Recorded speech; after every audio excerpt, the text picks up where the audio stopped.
Welcome to the Doug and Commish Show. I'm Doug, obviously from the Doug and Commish Show, and we're doing our end of the year shows. And lucky enough to be joined here by Tom, the GM of the Killer Bees. Tom, it's great to have you here. You know, I think a lot of people are wondering who we are always bashing on, and it's kind of good to put a face to the GM of the Killer Bees. I am the Giant Sass. You are the Giant Sass. Thanks for having me, Doug. Yeah, we, obviously we couldn't have you and Steven on the same, show. We just didn't know how that would go over. So Not good for him. No, not good for him. No, Definitely. But anyway, good season for you. Obviously, you made the playoffs. I think that's the goal. Last year, you were with me and you missed the playoffs. And getting back to the playoffs, I think, was your obviously goal. I mean, you want to win the championship, but you got to get to the playoffs first. You got to get the playoffs first in order to win the championship. Yep. Would have liked to win my division and got that first round bye, but making the playoffs is important. Yeah, it's definitely important. So, how would you rank your season? I mean, you had players, most of your starting lineup was in the top 10 in their position. So I would consider your season a very successful season, wouldn't you? Yeah, I think so. Starting right off from the draft, I thought I had a good draft. Oh, yeah. I was happy with my draft. I wasn't scoring points like I did last year. Yeah. But that's not always the key to wins. Winning ugly is in looking back at last year versus this year, I think not necessarily scoring a lot of points, but playing teams that don't score a lot of points. Yeah. And if you look at this year versus last year, that's very important. Oh, so definitely. it's points against are probably more important than points scored. No, absolutely. Now, what would you say was your best win this season?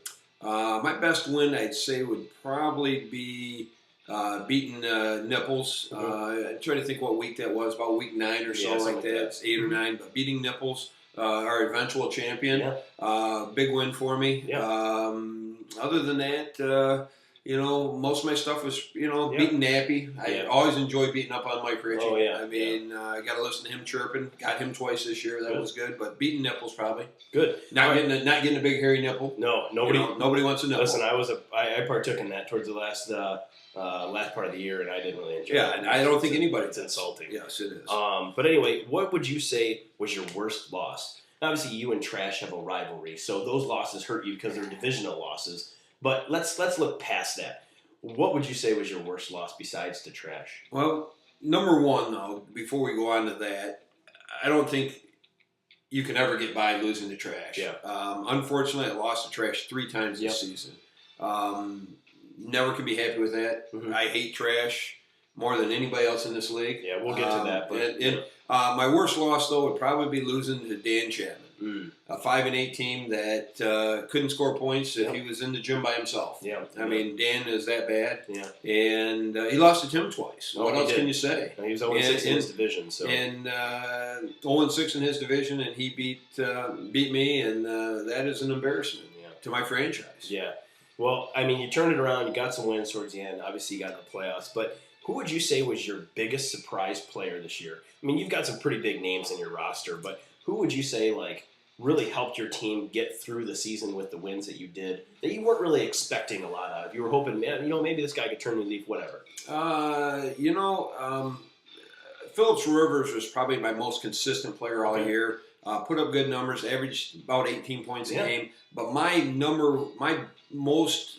person I'm most happy with was Chris Chambers, the pickup I had. Oh, that's Chris Chambers saved me. It may have been that week against the Nipples. even though I scored a lot of points that week, that first week that Chambers went to Kansas City. Oh, yeah, great week. He put up 27, 28 points, something like that. Only had 3 catches, and they were all in the last 5 minutes in that game, and one of them was a 45-yarder. That might have been my week against Jim, matter of fact, and that helped me pull a victory out. Huge game for me. So the Chris Chambers acquisition was a good one. Yeah, nice pickup there. All right, now who would you say is going to be your potential keeper?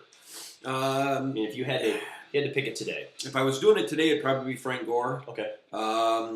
Frank Gore scares me just a little bit though because I got to find out what's going on with their quarterback as we get later in the season. Alex Smith actually hurt me because he started to be able to throw the ball. He was throwing the ball.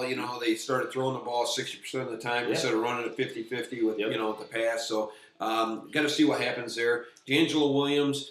Got to get a little bit nervous with Jonathan Stewart and how well he performed. Huge. 200-yard game and 3 touchdowns or something. And I'm a little worried there. I'd like to see him, maybe one of them gets traded. Yeah. I mean, that'd be great for me. Yeah, it would be, because you know, maybe become a number one someplace else. yes, correct. Instead of a 1A and 1B. Yeah, definitely. So, all right, change of rules this year. Do you have any? Are you really wanting something to be changed in the GFO, or are you pretty happy for where everything's at?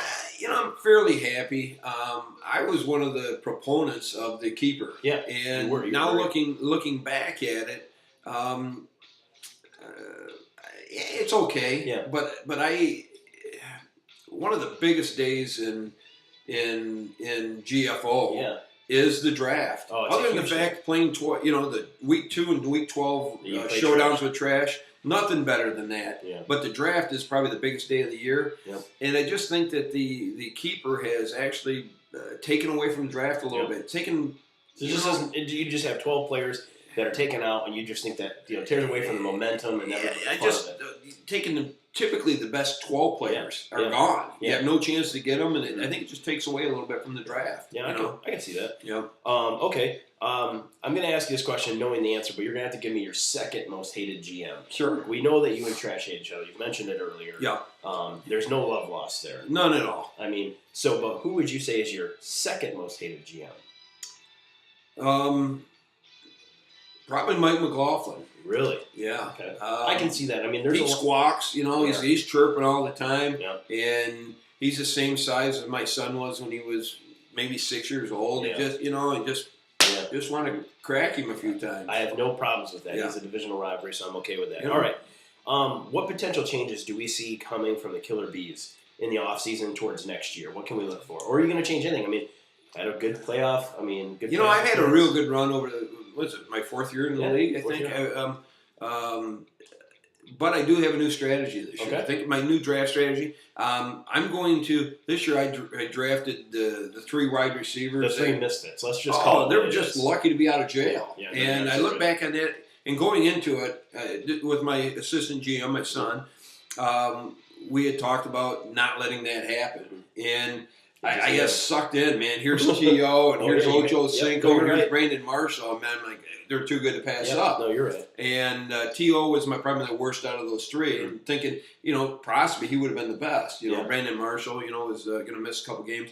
My new draft strategy is I'm going to look at who the Lions are playing on week 2 and week 12. And pick the guy that is going to be the best. Pick the quarterback that the Lions are playing in week 2. Yeah. Pick the running back that's playing the Lions in week 12. That's when I play trash. I mean, really, you could probably just pick most of the the NFC North and probably be okay for most of the season. I may do that. I may make an emphasis in drafting the NFC North. Yeah. I mean, how can you go wrong playing the Lions twice? No, you really can't. The Lions rules killed me. Thanksgiving Day. You were down. I was throwing up in the bathroom at my brother's house before I ate turkey. Yeah. I was down 80-something to pretty much nothing. And then Miles Austin comes out Thanksgiving Day, and it was over. Yeah. So by 6 o'clock, you're in trouble.